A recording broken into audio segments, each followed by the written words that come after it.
Well, I guess the first thing that comes to mind is that when you showed up here and you found you got issued what barracks you were in, you ended up with 19 roommates. And so pretty soon you learned to get along with a lot of people, or at least in some sort of even tone that you didn't have to fight with the ones you didn't like. But A&M at that time was full of country boys and some city boys, and so we had an awful lot of interaction, both intramural athletics in the classroom and in the barracks as well. And actually it was a big, large family, and you got to learn to be a member of it. What liberties you had and what responsibilities you had, and somewhere in between you tried to make a living. So do you remember what tuition and room and board cost? Oh man, do I. My bill for the first semester at A&M, which covered room and board, and they issued us all the uniforms you could use and everything except for spending money and books, was $252.35, and that got you a living place and food from the first week in September till the middle of January. And you could stay over the holidays as well. That's a pretty good bargain. Did you appreciate it more later than maybe you might have at the time? Yes, at first it was, you appreciated it from just looking at the numbers, but then later on you begin to think, boy, all these kids going to college now end up with a big load of debt and everything, and we didn't end up with that kind of debt. So you were instrumental in honoring the 4-year annex experience with a monument that is now here at the Relish site. Talk about that. Talk about what motivated that. Well, over the time after the Air Force left it as Bryan Air Force Base, it was kind of fallow for a while, and then it became the Riverside campus. And the peak, I guess, at the Riverside campus grew amongst all of my classmates. They'd come here for football games, and they wanted to take their children and their grandchildren out and show them where they lived. And you drove out here, and there was a gate, and it was locked, and you couldn't do anything about it.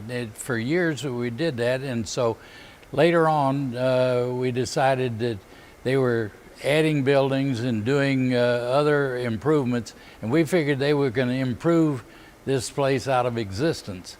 And so I got together with my classmate, Dick Birdwell, who was our other class agent, and we decided to enlist the class agents of the class of 50, 51, 52, and 53, the 4 Aggie classes that lived out here primarily as freshmen. And so we hit them up at a leadership council meeting at the former Students Association, and they all immediately enthusiastically said, yeah, let's do something.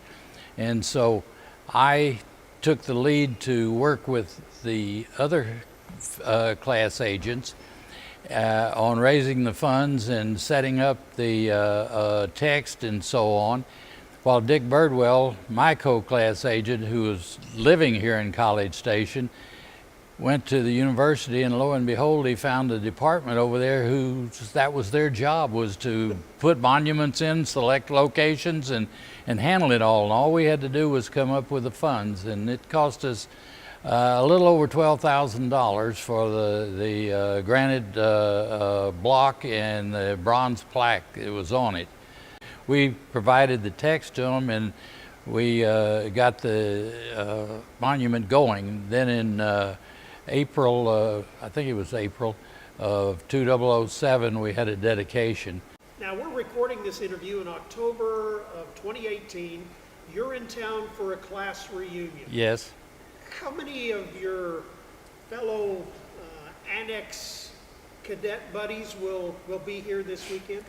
I don't know. I think we'll probably have about 80 or so plus wives. And we've generally had very good attendance. Of course, it's a long way to go for some people. You're from Arizona. I'm from Arizona, and it's a long way from Arizona. And this is the 65th. This is our 65th reunion. I was class agent from 2003 to 2013 when we had our 50th class reunion. And so we've generally had very good attendance. At times earlier reunions like 20, 25, and 30 when there were a lot more mobility and the people, we would have 300 or 400 guys plus wives and filled up motels and everything else downtown. So is a lot of talk about your year at the Annex?